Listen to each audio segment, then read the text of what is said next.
चुनाव की शुरुआत होती है, जो सबसे पहले शब्द हमारे मन में आता है वो है ईवीएम।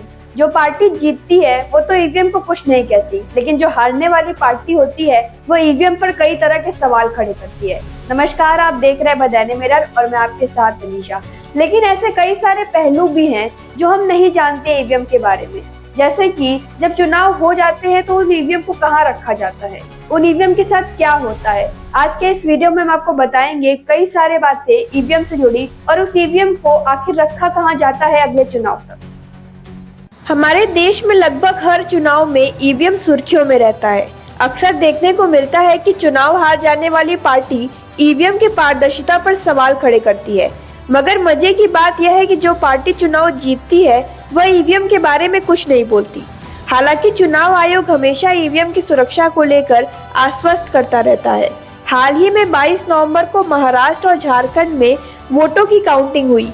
ईवीएम से काउंटिंग होने की वजह से हमारे देश में वोटों की गिनती 24 से 30 घंटों में समाप्त हो जाती है। वहीं अमेरिका में सभी वोटों की गिनती करने में 5 से 6 दिन लग जाते हैं।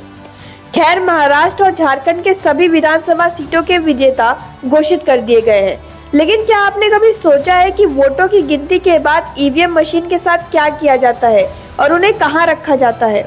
बहुत से लोगों को लगता है कि गिनती के बाद तो ईवीएम अगले चुनाव में तैयारी में लग जाता है, मगर ऐसा नहीं है। आज हमारी खास रिपोर्ट में हम आपको इसी के बारे में विस्तार पूर्वक बताएंगे।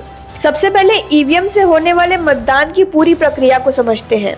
मतदान के दिन ईवीएम मशीन मतदान केंद्रों पर लगाई जाती है। मतदान समाप्त होने के बाद इन मशीनों को सील कर दिया जाता है। सील की गई ईवीएम मशीनों को स्थानीय स्ट्रांग रूम में ले जाया जाता है।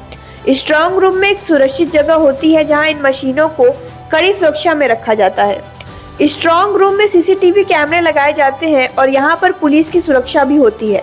मतगणना यानी काउंटिंग के दिन स्ट्रांग रूम से ईवीएम मशीनों को मतगणना केंद्र में ले जाया जाता है। यहाँ पर इन मशीनों को खोला जाता है और वोटों की गिनती की जाती है। मतगणना के बाद ईवीएम मशीन को वापस स्ट्रांग रूम में ले जाया जाता है और उन्हें 45 दिनों तक सुरक्षित रखा जाता है। ऐसा इसलिए क्योंकि किसी उम्मीदवार को दोबारा काउंटिंग करवानी हो तो उनके पास 45 दिनों का समय है। 45 दिन गुजरने के बाद मशीनों को निर्वाचन आयोग के गोदाम में भेज दिया जाता है। स्ट्रांग रूम एक बहुत सुरक्षित स्थान होता है जहां परिंदा भी पर नहीं मार सकता। स्ट्रांग रूम को इस तरह से डिजाइन किया जाता है कि वहां मौसम के तापमान का अधिक प्रभाव नहीं पड़ता है। वहां पर न तो गर्मी का असर होता है और न ही नमी का। बता दें कि स्ट्रांग रूम में ईवीएम के सूटकेस में बंद करके रखा जाता है जिससे वह पूरी तरह से महफूज रह सके।